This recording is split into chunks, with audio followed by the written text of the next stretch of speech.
Have you ever noticed that in almost every argument you've ever had, the person who said the least somehow ended up winning it?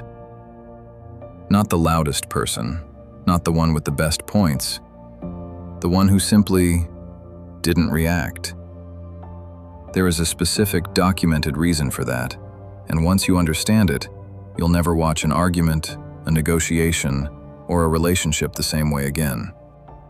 Tonight we're breaking down the actual power of ignoring, doing nothing at all. In 1938, a sociologist named Willard Waller studied something almost nobody had put into words before. He called it the principle of least interest. In any relationship, romantic, professional, or somewhere in between, the person who needs the outcome the least holds almost all of the power. Not because they're stronger, not because they're right, because they have the least to lose if the whole thing falls apart. Here's what that actually does to the other person. In 1927, a psychologist named Zeigarnik discovered that the human brain remembers unfinished things far more intensely than finished ones. An interrupted task, an unanswered question, a conversation that never got resolved. Your mind doesn't let it go. It keeps circling back, demanding closure it never receives. Now put those two findings together. When someone stops reacting, stops arguing, stops explaining, stops defending themselves, they create exactly that condition in you. An open loop, a conversation with no ending. And your brain will do almost anything to close it. Here's what this actually looks like, inside an ordinary office, over something as small as a budget deadline.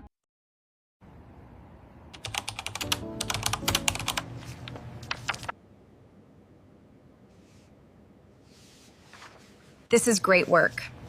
I need your numbers on the client budget by end of day. Absolutely. I'm already looking at a few options. All right, that's perfect.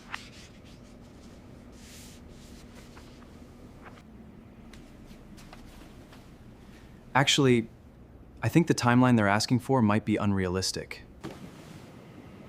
If we rush the numbers, we could... I'll get back to you.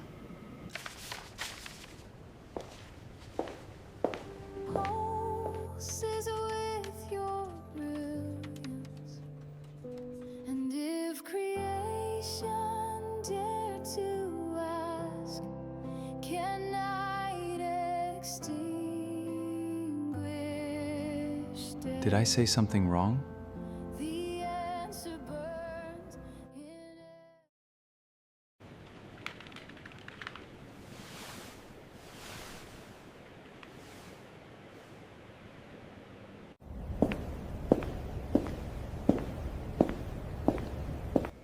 Hey, those numbers ready?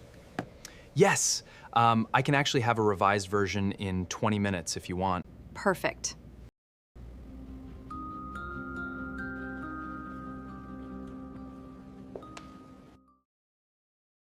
Let's break down what actually happened there. Rebecca never raised her voice. She never argued the point. She simply disengaged, completely, immediately, the moment Daniel pushed back. No follow-up email, no response in the group chat about the project. At one point, she even praised someone else's work in front of the whole team, never mentioning Daniel's name at all. And Daniel, who had done nothing wrong, spent the rest of his day trying to close a loop that Rebecca controlled entirely. That is the principle of least interest and the Zeigarnik Effect, working together, in real time, inside a completely ordinary Tuesday at work. This is not a new discovery, it's a very old one, finally given a name. Centuries before Waller or Zeigarnik, Niccolò Machiavelli built an entire philosophy of power around a version of the same idea. In The Prince, he wrote that a ruler must maintain, quote, a certain level of unpredictability, because it keeps people alert, and keeps them working to read you, rather than the reverse. His deeper argument runs through the entire book. Never fully reveal your position. Let your intentions stay just out of reach. Let others expose themselves first, while you give away as little as possible.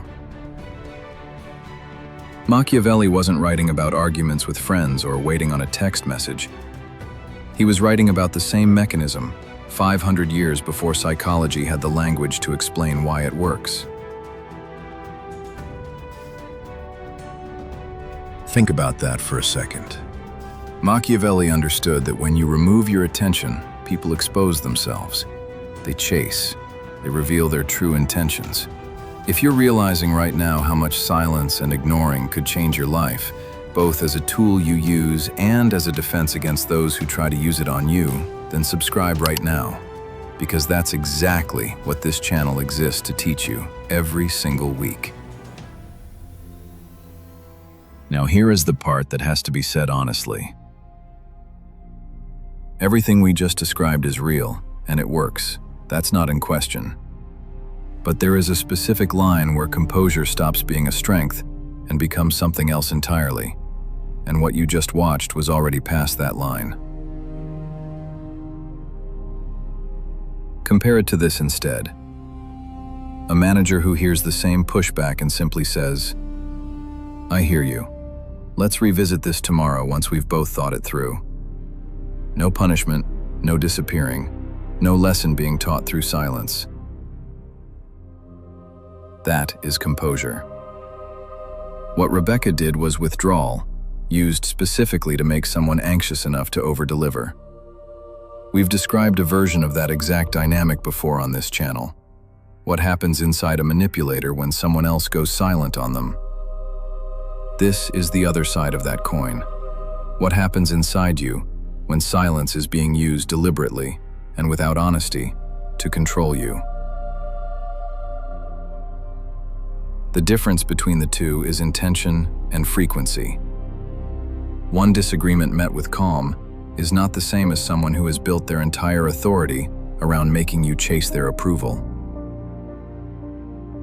One is composure. The other is a leash you can't see. Now that you know what is the mechanism and how powerful it is, you should also learn how to protect yourself when it is done to you. Here is exactly what to do with all of this. First, when you feel that specific anxious pull to fill a silence, name it internally before you act on it. Say to yourself, "This is an open loop, not an emergency." That single sentence interrupts the automatic reaction Zeigarnik documented. Second, separate calm from cruelty by watching the pattern, not the moment. Does this person go quiet occasionally after saying their piece honestly? Or do they go quiet specifically after you've done something they disapprove of, as a punishment with no explanation attached? The first is a person. The second is a technique. Therefore, we should distinguish between two types of people using this technique: the ones who learned it and use it as a punishment and manipulation tactic, and the ones who use it by nature as a survival mechanism. These individuals grew up in a neglectful home, learning to use this mechanism as emotional armor without realizing it. In adulthood, they master this technique and become the more dangerous of the two, because they don't do it as a punishment.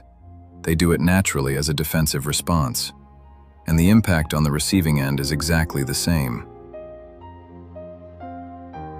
Third, if you recognize the technique, the correct response is almost never more silence of your own. It's a direct, calm question, asked once. Something like, "I notice you've gone quiet and have been hard to reach since Tuesday. Is there an issue with my work, or are we just not discussing it right now?" That question forces the tactic into the open, where it stops working nearly as well.